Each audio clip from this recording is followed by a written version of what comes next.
Chers amis, bonjour et bienvenue à cette célébration. C'est déjà le 4e dimanche du Carême. Oui, vous avez bien entendu Carême. Avec la neige qui tombe ce matin, on peut penser qu'on se prépare à Noël. Mais non, on se prépare à Pâques. Donc nous poursuivons notre préparation justement à Pâques. Bienvenue à tous nos paroissiens de Saint-Martin, Saint-Pédis, ainsi qu'à tous ceux et celles qui nous suivent par l'intermédiaire de l'Internet. Sur la page Facebook, j'ai mis aussi le lien justement pour avoir le prions en Église de ce dimanche.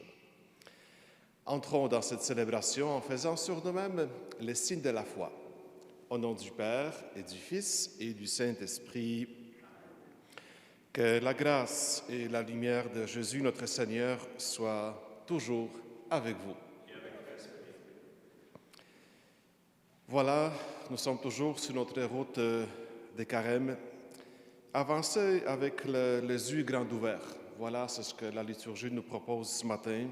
C'est à ça que nous sommes invités aujourd'hui, pour que nous puissions poser sur tout homme un regard d'amour.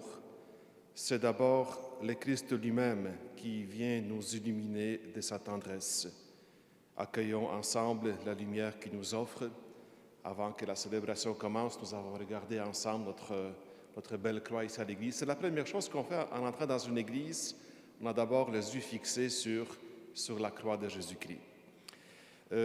Au début de la célébration, je vous rappelle que tout de suite, après la célébration, entre 11h et 11h45, vous aurez la possibilité d'aller à l'église Saint-Martin pour recevoir la communion et aussi pour vivre le sacrement du pardon entre 11h et 11h45.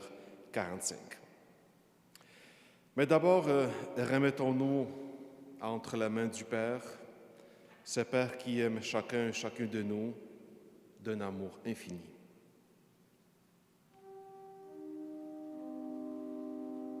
Seigneur Jésus, quand nous choisissons les ténèbres plutôt que la lumière, prends pitié de nous.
Que Dieu Tout-Puissant nous fasse miséricorde, qu'il nous pardonne nos péchés et nous conduise à la vie éternelle.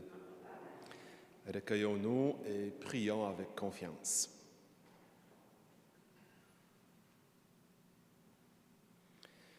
Dieu qui a réconcilié avec toi toute l'humanité en lui donnant ton propre Fils, augmente la foi du peuple chrétien pour qu'il se hâte avec amour au-devant des fêtes pascales qui approchent, par Jésus-Christ, ton Fils, notre Seigneur et notre Dieu, qui vit et règne avec toi et le Saint-Esprit maintenant et pour les siècles des siècles.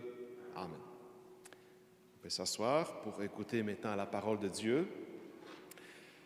D'abord, nous allons écouter un court passage du livre des Chroniques.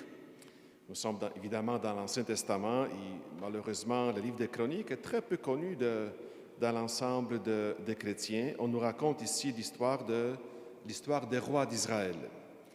Mais ce qui intéresse le livre des Chroniques, évidemment, ce sont les événements, on parle ici de l'histoire, mais plus encore, on cherche à comprendre l'essence de ces événements. On peut dire donc que c'est la théologie de l'histoire. Chercher l'essence, chercher la présence de Dieu à travers les événements. Donc, il y a un événement triste, malheureux. Jérusalem a été détruite, le temple a été brûlé par les Babyloniens à cause des infidélités répétées des chefs du peuple.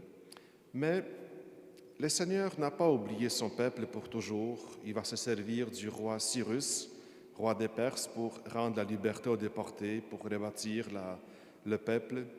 C'est lui, le Seigneur, qui donne à Cyrus son pouvoir et qui l'inspire dans ses décisions. Écoutons. Lecture du 2e livre des Chroniques. En ces jours-là, tous les chefs des prêtres et du peuple multipliaient les infidélités en imitant toutes les abominations des nations païennes. Et ils profanaient la maison que le Seigneur avait consacrée à Jérusalem. Le Seigneur, le Dieu de leur père, sans attendre et sans se lasser, leur envoyait des messagers, car il avait pitié de son peuple et de sa demeure. Mais eux tournaient en dérision les envoyés de Dieu, méprisaient ses paroles et se moquaient de ses prophètes. Finalement, il n'y eut plus de remède à la fureur grandissante du Seigneur contre son peuple. Les Babyloniens brûlèrent la maison de Dieu, détruisirent le rempart de Jérusalem, incendièrent tous ses palais et réduisirent à rien tous les objets précieux. Nabuchodonosor déporta à Babylone ceux qui avaient échappé au massacre. Ils devinrent les esclaves du roi et de ses fils jusqu'au temps de la domination des Perses. Ainsi s'accomplit la parole du Seigneur, proclamée par Jérémie. La terre sera dévastée et elle se reposera durant 70 ans, jusqu'à ce qu'elle ait compensé par ce repos tous les sabbats profanés. Or, la première année du règne de Cyrus, roi de Perse, pour que soit accomplie la parole du Seigneur, proclamée par Jérémie, le Seigneur inspira Cyrus, roi de Perse, et celui-ci fit publier dans tout son royaume, et même consigné par écrit, « Ainsi parle Cyrus, roi de Perse. Le Seigneur, le Dieu du ciel, m'a donné tous les royaumes de la terre, et il m'a chargé de lui bâtir une maison à Jérusalem en Juda. Quiconque parmi vous fait partie de son peuple, que le Seigneur son Dieu soit avec lui, et qu'il monte à Jérusalem. » Parole du Seigneur. Grâce à Dieu.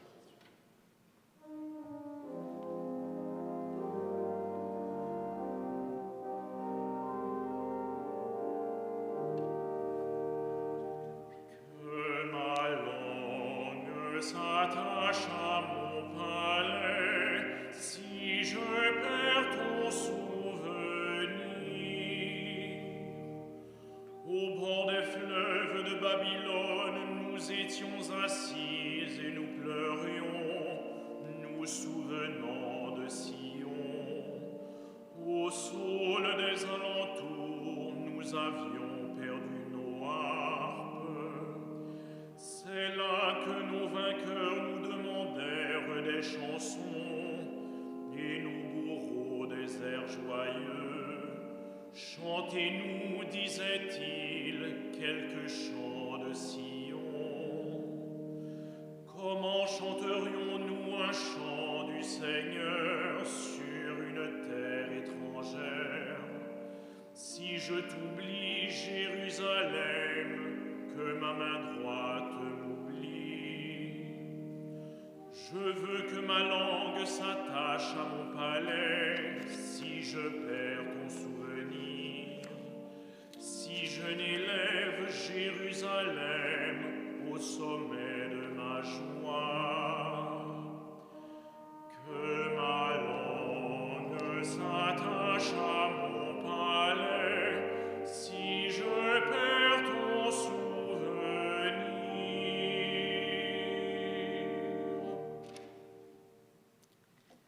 Lecture de la lettre de saint Paul apôtre aux Éphésiens. Frères, Dieu est riche en miséricorde à cause du grand amour dont il nous a aimés. Nous, qui étions des morts par suite de nos fautes, il nous a donné la vie avec le Christ. C'est bien par grâce que vous êtes sauvés.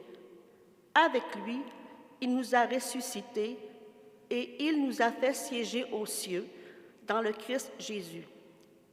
Il a voulu ainsi montrer, au long des âges futurs, la richesse surabondante de sa grâce par sa bonté pour nous dans le Christ Jésus.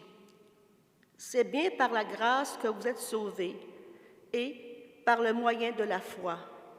Cela ne vient pas de vous, c'est le don de Dieu. Cela ne vient pas des actes. Personne ne peut en tirer orgueil. C'est Dieu qui nous a fait.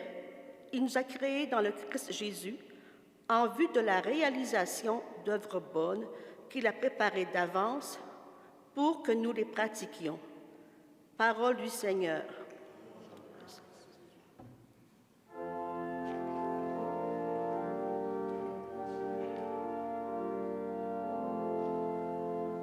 Gloire et louange à toi, Seigneur Jésus.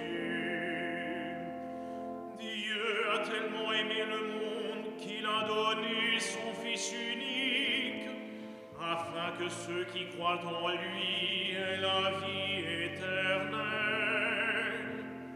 Gloire et louange à toi, Seigneur Jésus.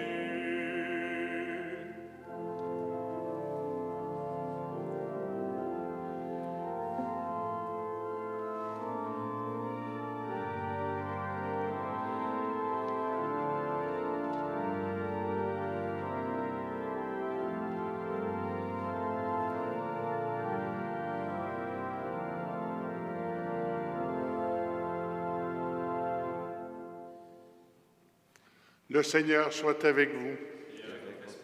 Évangile de Jésus-Christ selon saint Jean. Gloire à toi, Seigneur Jésus.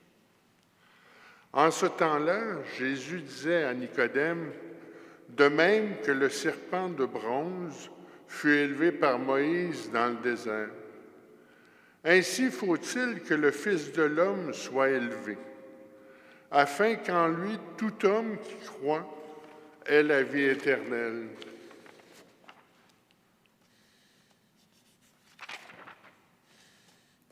Car Dieu a tellement aimé le monde qu'il a donné son Fils unique, afin que quiconque croit en lui ne se perde pas, mais obtienne la vie éternelle. Car Dieu a envoyé son Fils dans le monde, non pas pour juger le monde, mais pour que par lui, le monde soit sauvé. Celui qui croit en lui échappe au jugement. Celui qui ne croit pas est déjà jugé, du fait qu'il n'a pas cru au nom du Fils unique de Dieu. Et le jugement, le voici. La lumière est venue dans le monde, et les hommes ont préféré les ténèbres à la lumière, parce que les œuvres étaient mauvaises. Celui qui fait le mal déteste la lumière. Il ne vient pas à la lumière, de peur que ses œuvres ne soient dénoncées, mais celui qui fait la vérité vient à la lumière, pour qu'il soit manifeste que ses œuvres ont été accomplies en union avec Dieu. Frères et sœurs, acclamons la parole de Dieu.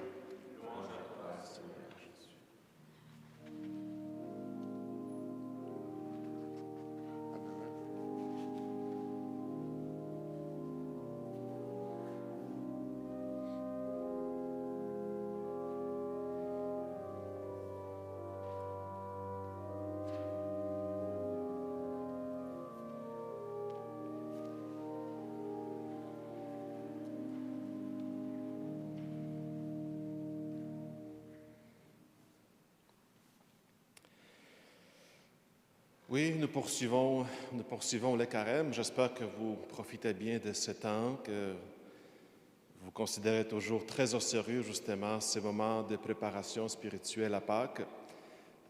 Carême, c'est un petit peu comme justement comme le confinement, comme les mesures sanitaires qu'on ne peut pas vivre à moitié. Si on les fait à moitié, ça ne donne absolument rien. Les carèmes, il faut aller jusqu'au bout. Il faut les respecter à 100%. Ce n'est pas le temps de lâcher. On a encore un petit bout à faire, mais bientôt ça va être fini. Donc, le temps du carême nous rappelle beaucoup de choses. C'est sûr que le temps du carême, c'est riche, c'est très profond. Il y a tellement de choses à travailler, regarder, approfondir. Et chacun de nous, sans exception, justement, a à se situer face au salut qui nous est proposé par Dieu. Chacun de nous doit donner sa réponse personnelle à l'invitation, à la proposition que le Seigneur nous fait. Chacun de nous a à se situer face au Christ élevé sur la croix. Voilà, c'est ce que les carèmes, justement, nous rappellent. Vous savez que l'histoire humaine, assez longue, assez complexe, l'histoire humaine, que ce soit donc l'histoire des peuples, l'histoire des individus, l'histoire aussi de nos familles, l'histoire des groupes, des sociétés, des communautés. Notre histoire est faite de tragédies et des temps heureux. L'histoire humaine est faite de brisures, de chicanes, mais aussi de réconciliations et de pardons qui se succèdent. L'histoire humaine est faite du temps du confinement et du temps de liberté. L'histoire humaine est faite de temps des pandémies, mais aussi de temps quand on est en pleine santé. C'est ça notre histoire, c'est ça les temps que nous vivons. Et quand on traverse des temps difficiles, quand on traverse des temps de détresse, de douleur, le peuple, des communautés, des individus cherchent toujours des sauveurs. C'est notre réaction spontanée. Quand ça va mal, on va chercher un sauveur. Donc, c'est là qu'on va faire appel à Dieu. On fait appel peut-être aux politiciens, aux sages, aux armées. On fait appel peut-être aux médecins, aux vaccins. On cherche toujours un sauveur, justement, pour nous aider à sortir de l'épreuve. Nous avons vu la semaine dernière aussi, justement, comment le peuple en Irak, ce qu'ils ont vécu, justement, ce peuple martyr, ce qui a souffert beaucoup de l'État islamique. Le pape François, justement, y est allé pour consoler et aussi pour encourager les chrétiens qui sont en Irak. Ça a été un bon moment de voir, justement, la visite, le voyage apostolique du pape. Et l'histoire de la Bible nous raconte sans cesse, je sais que vous aimez la Bible, vous lisez la Bible souvent, j'espère. L'histoire, justement, nous raconte que Dieu n'a jamais arrêté, justement, de nous entendre, de faire écho à nos pleurs, à nos cris, aux appels que les croyants de tous les temps ont dressés à lui. Quand ça va mal, on cherche toujours un coupable, mais aussi, évidemment, on se tourne vers Dieu et on se demande, Seigneur, ça se peut-tu que tu nous as oubliés? Est-ce que tu nous as rejetés? Seigneur, viens à notre secours. Tu vois comment ça va mal. Sauve-nous, on ne peut pas se sauver nous-mêmes. Seigneur, envoie-nous un Messie, envoie-nous un Sauveur. La Bible, ce sont tout le temps justement ces histoires, ça va mal, et on va se tourner vers le Seigneur. C'était entre autres l'histoire d'Israël. Ça va très très mal parce qu'ils se sont retrouvés à Babylone après avoir tout perdu. Ils ont perdu leur pays, leur patrie, la ville sainte, ils ont perdu leur temple qui est justement le centre de leur culte, de leur religion. Ils ont perdu ce qu'il y avait de plus cher. Et voilà, sont rendus à Babylone. Et c'est là justement qu'ils vont se tourner vers le temps du Babylone, ça a été en exil, ça a été comme une longue retraite, une longue carême qu'ils ont vécue. Ça leur a permis justement d'approfondir leur foi au Seigneur. Et tout d'un coup, la souffrance a été entendue et le Seigneur va les renvoyer, un païen, un étranger, le roi Cyrus, celui justement qui va commencer le retour en Israël et aussi la reconstruction du temple. Donc l'histoire sainte se dévore toujours la réaction de Dieu face à nos appels. Quand Dieu réagit, c'est toujours pour nous faire revivre. À travers toutes les situations de mort, Dieu nous fait revivre, Dieu nous apporte la vie. La vie commence à reprendre ses droits. Dans l'Évangile, on fait l'allusion à l'Exode, ce moment très éprouvant, très difficile pour Israël. Je vous rappelle que le peuple choisi doit traverser le désert. Ça aurait pu prendre 3 semaines, mais ça a pris 40 ans. Ça a été le temps nécessaire. Le désert pour Israël, ça a été le lieu d'apprentissage de la liberté.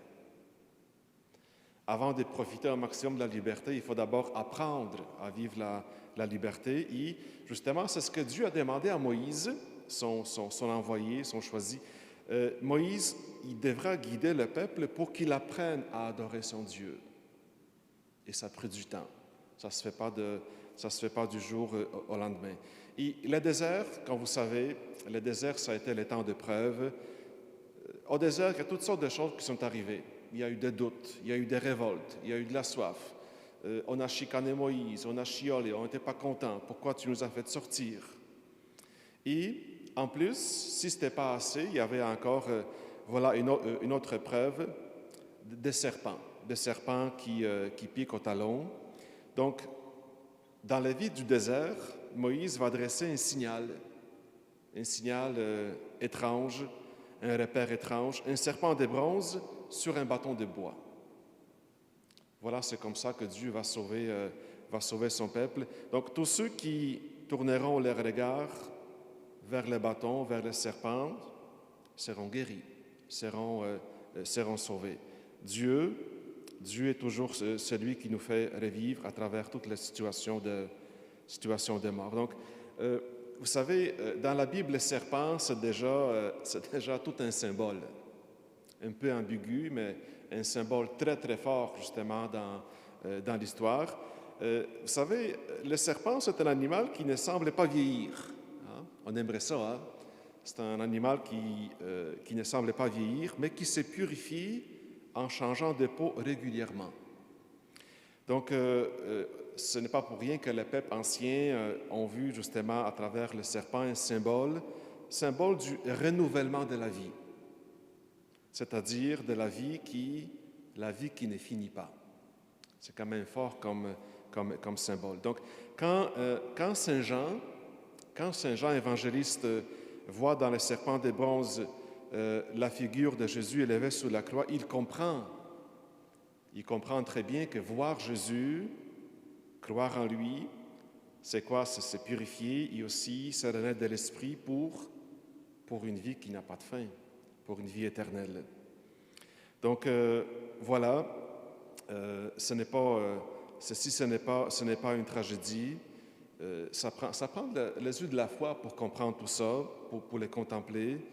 Je vous rappelle que la croix, pour Jean, la croix est déjà glorieuse. C'est déjà le signe de la victoire sur la mort. Mais au cœur du message de ce dimanche, il y a quand même quelque chose de très important à retenir, à se rappeler, à contempler. On nous dit, Saint Jean nous rappelle quelque chose de très important, Dieu a tellement aimé le monde. Voilà le message central du christianisme, Dieu a tellement aimé le monde. Voilà, il faut se demander, chacun de nous doit se demander, est-ce que vraiment, est-ce qu'on construit notre spiritualité sous la conviction que nous sommes aimés de Dieu, que nous sommes ses enfants bien-aimés? Est-ce que c'est ça la base de nos convictions? Est-ce que c'est ça la fondation de ma foi? Dieu nous a tellement aimés. Nous sommes aimés de Dieu par Dieu en son Fils Jésus. Ce n'est pas juste une belle théorie, c'est du concret. Nous sommes aimés par Dieu, mais en son Fils Jésus. Comment accéder à une vie vraiment spirituelle? Peut-être on se pose justement cette question en essayant de transformer toute situation et toute rencontre en occasion de croire encore plus fortement que Dieu nous a aimés. Dieu nous a aimés les premiers et qui nous aime en son Fils. Donc, c'est à mon tour d'élever les yeux vers vers celui qu'on a élevé sous la croix. J'ai pu détourner mon regard. Je peux hocher la tête et me dire que cela ne me concerne pas. Pourquoi ce crucifié est-il le symbole même de l'amour de Dieu? C'est toute une question. Pourquoi est-ce ainsi que Dieu nous aime? Pourquoi a-t-il donc tant aimé le monde? Pourquoi cette façon si déroutante d'aimer? Je lève les yeux à mon tour, je regarde, je supplie, je crois. J'entre à mon tour dans la lumière, ma vie bascule en celui qui m'appelle et j'entre à mon tour dans la vérité. Amen.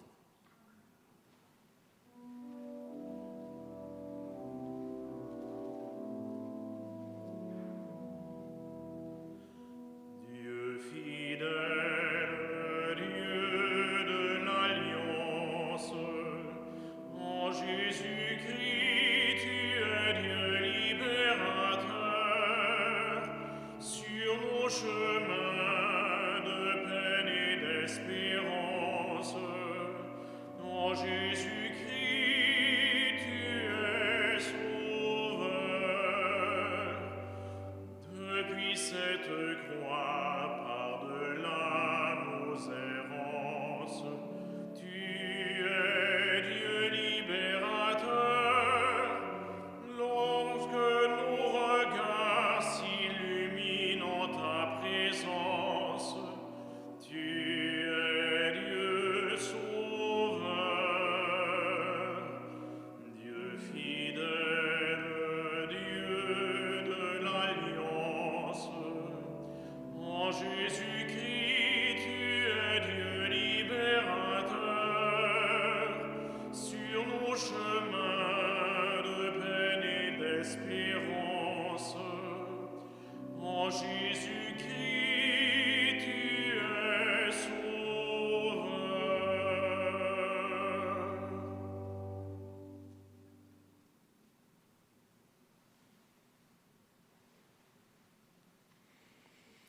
Proclamons notre foi. Je crois en Dieu, le Père Tout-Puissant, Créateur du ciel et de la terre, et en Jésus-Christ, son Fils unique, notre Seigneur, qui a été conçu du Saint-Esprit, est né de la Vierge Marie, a souffert sous Ponce Pilate, a été crucifié et mort, a été enseveli, et est descendu aux enfers. Le troisième jour est ressuscité des morts, est monté aux cieux, est assis à la droite de Dieu le Père Tout-Puissant, d'où il viendra juger les vivants et les morts. Je crois en l'Esprit Saint, à la Sainte Église catholique, à la communion des saints, à la rémission des péchés, à la résurrection de la chair et à la vie éternelle. Amen. Et parce que nous avons confiance en l'amour miséricordieux du Père, présentons-lui nos demandes pour nous-mêmes, pour notre monde, pour notre famille, pour nos communautés. Seigneur, allume en nous ton amour. Pour l'Église, prions afin qu'elle porte le salut aux femmes et aux hommes du monde entier. Seigneur, allume en nous ton amour. Pour les gens qui se préparent à recevoir le baptême ou la confirmation, prions afin qu'ils découvrent en Jésus la lumière qui nous guide. Seigneur, allume en nous ton amour.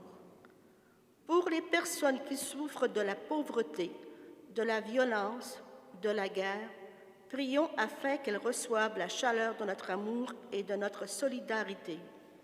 Seigneur, allume en nous ton amour. Pour notre communauté, en ce temps de cheminement vers Pâques, prions afin qu'elle sache écouter l'appel du Seigneur à se convertir. Seigneur, allume en nous ton amour. Père très bon, augmente en nous la foi et aide-nous à apporter en tout lieu la lumière et la miséricorde dont tu nous combles chaque jour. Nous te le demandons par Jésus, ton Fils, notre Seigneur. Amen.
Prions ensemble au moment d'offrir le sacrifice de toute l'Église. Donc, comme c'est la messe communautaire collective, les intentions de prière sont nombreuses aujourd'hui, ce matin.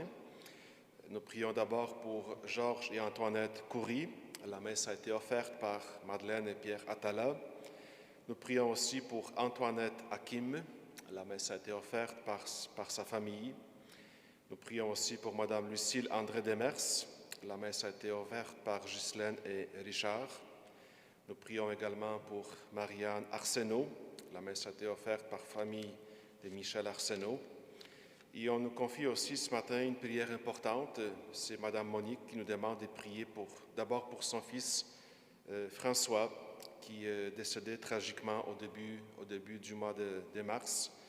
Prions pour François et prions aussi pour ses deux enfants, Loïc et Amouk, qui vivent très difficilement justement cette épreuve et ont perdu leur frère. Seigneur, nous te présentons dans la joie le sacrifice qui sauve notre vie et nous te prions humblement. Accorde-nous de le célébrer avec respect et de savoir l'offrir pour le salut du monde. Par Jésus le Christ, notre Seigneur. Le Seigneur soit avec vous. Élevons notre cœur. Rendons grâce au Seigneur, notre Dieu. Vraiment, il est juste et bon de te rendre gloire, de t'offrir notre action de grâce, toujours et en tout lieu, à toi, Père très saint, Dieu éternel et tout-puissant. Tu offres à tes enfants ce temps de grâce pour qu'ils retrouvent la pureté du cœur. Tu veux qu'ils se libèrent de leurs égoïsmes, afin qu'en travaillant à ce monde qui passe, ils s'attachent surtout aux choses qui ne passent pas. C'est pourquoi, avec les anges et tous les saints, nous chantons et proclamons.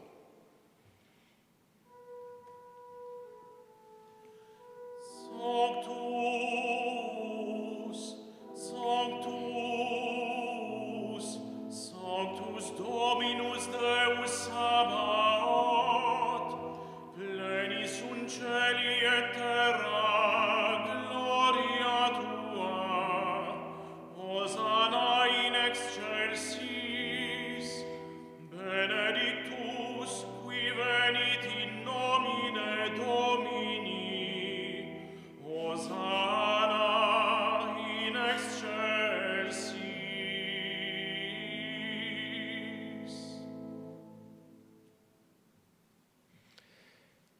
Toi qui es vraiment saint, toi qui es la source de toute sainteté, nous voici rassemblés devant toi. Et dans la communion de toute l'Église, en ce premier jour de la semaine, nous célébrons le jour où le Christ est ressuscité d'entre les morts. Par lui que tu as élevé à ta droite du Notre Père, nous te prions. Sanctifie ces offrandes en répandant sur elles ton esprit, qu'elles deviennent pour nous le corps et le sang de Jésus le Christ, notre Seigneur. Au moment d'être livré et d'entrer librement dans sa passion, il prit le pain, il rendit grâce, il le rompit et le donna à ses disciples en disant « Prenez et mangez-en tous, ceci est mon corps livré pour vous. »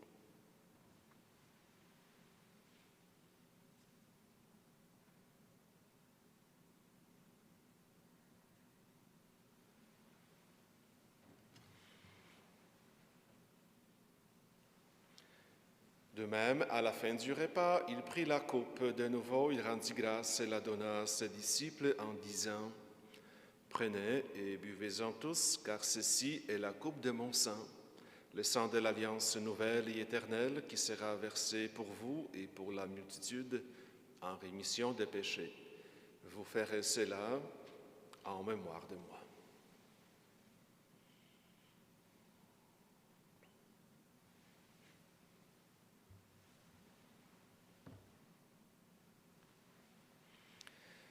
Il est grand, le mystère de la foi. Nous proclamons ta mort, Seigneur Jésus. Nous célébrons ta résurrection.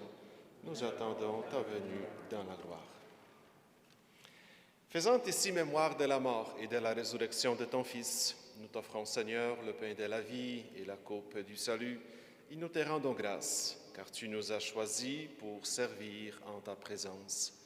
Humblement, te demandons qu'en ayant part au corps et au sang du Christ, nous soyons rassemblés par l'Esprit Saint en un seul corps. Souviens-toi, Seigneur, de ton Église, répandue à travers le monde.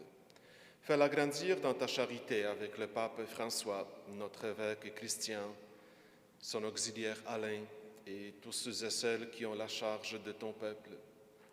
Souviens-toi aussi de nos frères et de nos sœurs qui se sont endormis dans l'espérance de la résurrection et de toutes ces personnes qui ont quitté cette vie. Reçois-les dans ta lumière auprès de toi. Sur nous tous enfin, nous implorons ta bonté.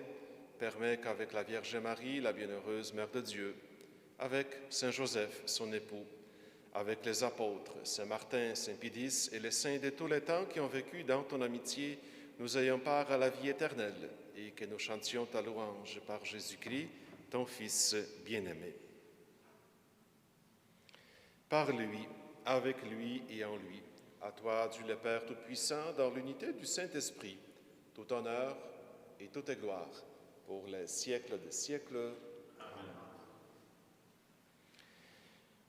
Unis maintenant dans le même esprit, dans la même foi, nous allons réciter ensemble notre prière des familles, notre prière des baptisés. Notre Père, qui es aux cieux, que ton nom soit sanctifié, que ton règne vienne, que ta volonté soit faite sur la terre comme au ciel. Donne-nous aujourd'hui notre pain de ce jour. Pardonne-nous nos offenses, comme nous pardonnons aussi à ceux qui nous ont offensés. Et ne nous laisse pas entrer en tentation, mais délivre-nous du mal. Seigneur, délivre-nous de tout mal et donne la paix à notre temps. Par ta miséricorde, libère-nous du péché, rassure-nous devant les épreuves en cette vie, où nous espérons le bonheur que tu promets et l'avènement de Jésus-Christ, notre Sauveur. Car c'est à toi qu'appartiennent le règne, la puissance et la gloire pour les siècles. Que la paix du Seigneur soit toujours avec vous. Frères et sœurs, par un signe, se partager la paix.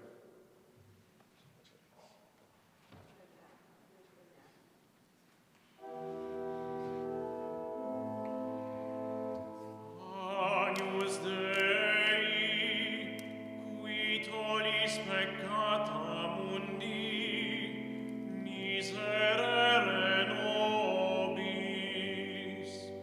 Agnus Dei, qui tollis peccata mundi, miserere nobis.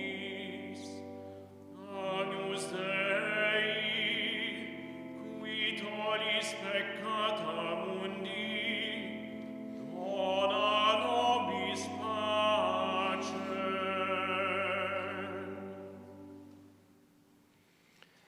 Heureux les invités au repas du Seigneur. Voici l'agneau de Dieu qui enlève les péchés du monde. Seigneur, je ne suis pas digne de te recevoir, mais dis seulement une parole de Jésus. Que le corps et le sang du Christ nous gardent pour la vie éternelle. Amen. Acte de communion spirituelle. Seigneur Jésus, je crois en ta présence dans le Saint-Sacrement. Je t'aime plus que toute chose et je désire que tu viennes aujourd'hui en mon âme. Comme bien d'autres chrétiens dans le monde, je ne peux te recevoir sacramentellement aujourd'hui dans mon cœur. Éloigné de ma communauté, je suis pourtant avec chacun de mes frères et sœurs, disponible aujourd'hui à ta parole. Je sais que tu es là, véritablement présent, à l'écoute de la clameur du monde. Viens me visiter spirituellement. Viens me parler comme à chacun de tes amis. Tiens-moi dans la communauté de tous les saints. Tiens-moi uni à toute l'Église du ciel et de la terre. Je veux m'unir à toi tout entière. Ne permets pas que je sois séparée de toi. Amen.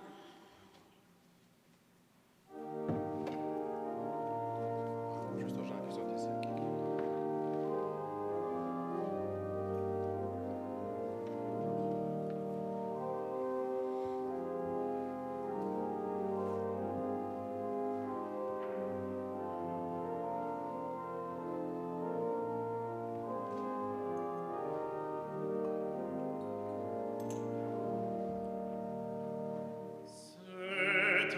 mission, Seigneur Jésus, d'annoncer au monde que tu es bien le Fils de Dieu, l'envoyé du Père.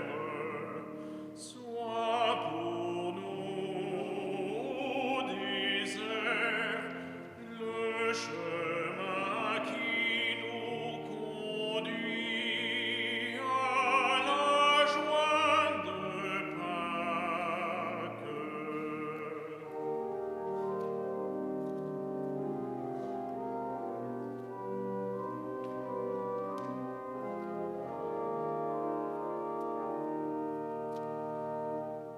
Comme Moïse a élevé le serpent de bronze, le Fils de Dieu est mis en croix pour sauver le monde.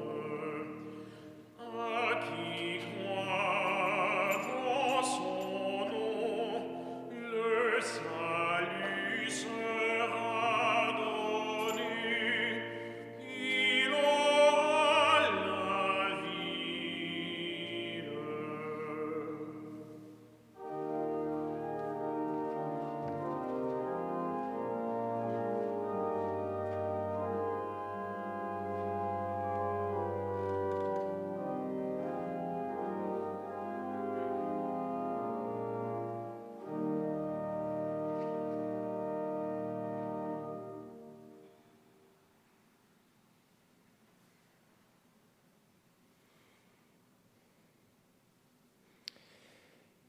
Quelques petites annonces, informations en ces 4e dimanche du Carême. Donc, nous poursuivons justement ce qu'on a commencé dès le début du Carême. Donc, le dimanche du Carême, vous avez la possibilité d'aller à l'église pour recevoir la communion. C'est ce qu'on va faire aussi aujourd'hui, en ce dimanche. Je vous rappelle que ce matin, nous sommes à l'église Saint-Martin. Donc, entre 11h et 11h45, on a prolongé un petit peu d'une quinzaine de minutes, justement, le temps pour vous accueillir. Et en plus, ce matin, en plus de recevoir la communion dans l'église, on a comme divisé comme les deux lieux. À l'église, en haut, vous allez recevoir la communion. Et dans la salle paroissiale, nous serons 2 prêtres pour les personnes qui seraient intéressées à vivre le sacrement du pardon, les confessions. Donc, parce que le temps du carême avance, il faut aussi justement offrir cette possibilité à nos paroissiens. Je vous rappelle que nous sommes toujours, justement, il faut toujours respecter les consignes sanitaires. En ce temps-ci, vous savez, tout est compliqué, donc il faut toujours respecter les consignes. Donc, évidemment, pour le sacrement du pardon, on fait ça en toute simplicité. Ce n'est pas le temps de passer 1 heure avec le prêtre. On fait ça quand même assez simple, assez rapide. On porte toujours notre masque. Il y a toujours un écran entre nous deux. Donc, c'est sûr que c'est un peu compliqué. Il faut respecter justement les consignes, assurer aussi justement la sécurité. Donc, la communion dans l'église en haut et les confessions dans la salle paroissiale en bas. Nous serons 2 prêtres pour vous accueillir. On va faire aussi la même chose dimanche prochain. Dimanche prochain, nous serons à l'église Saint-Pédis.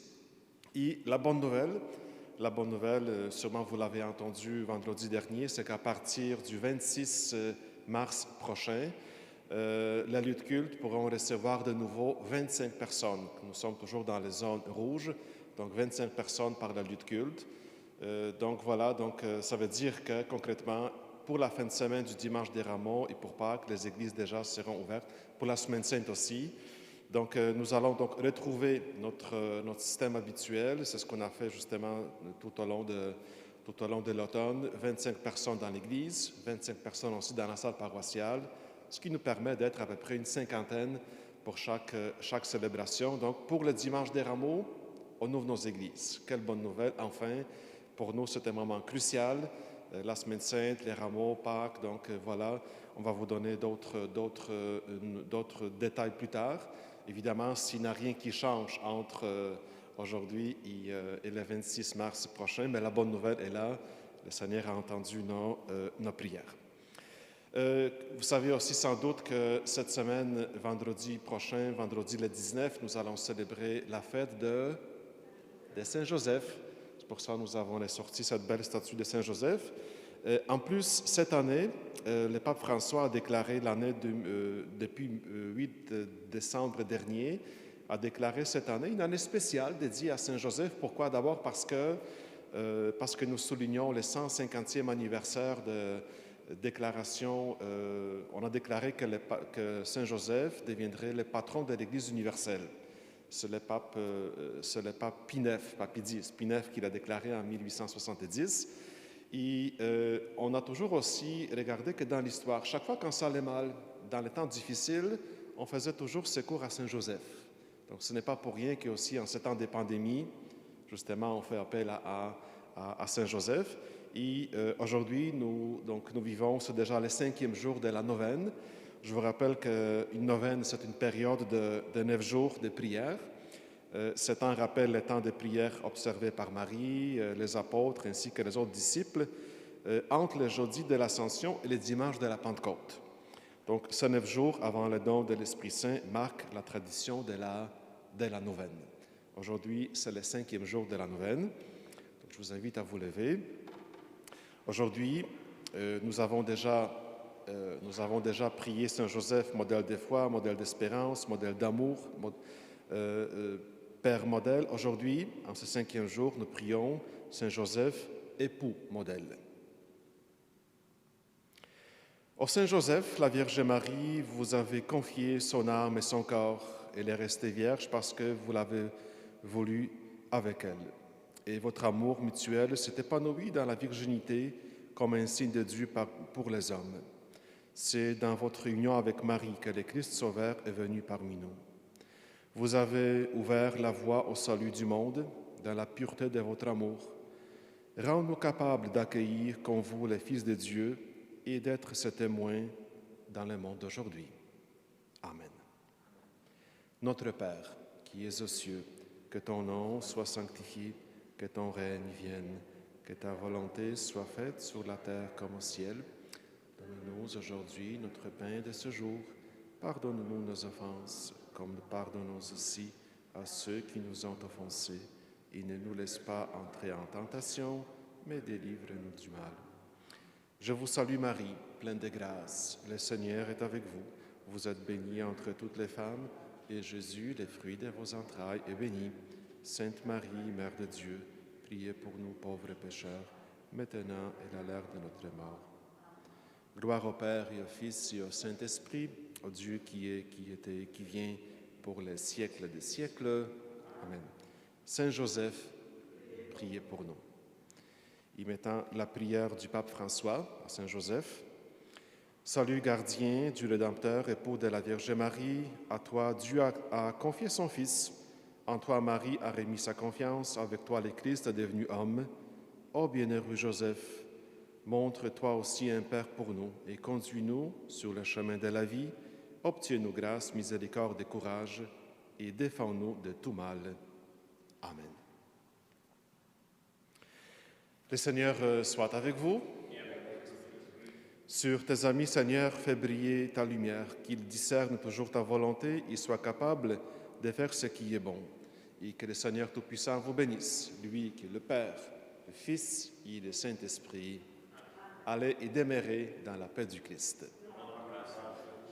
À bientôt et bon dimanche.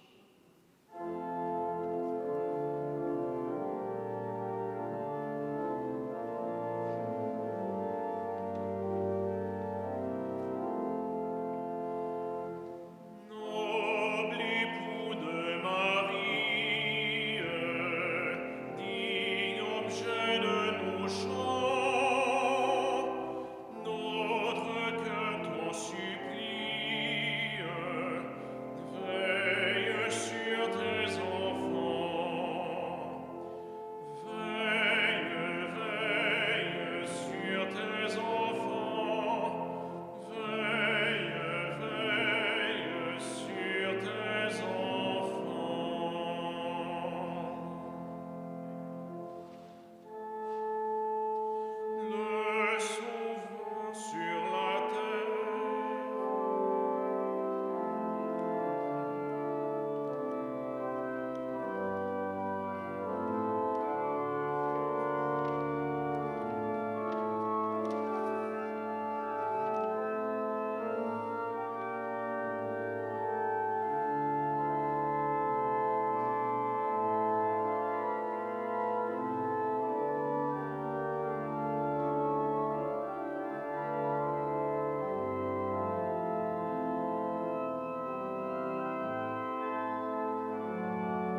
Merci tout le monde. Merci. Vous êtes bon pour la télé?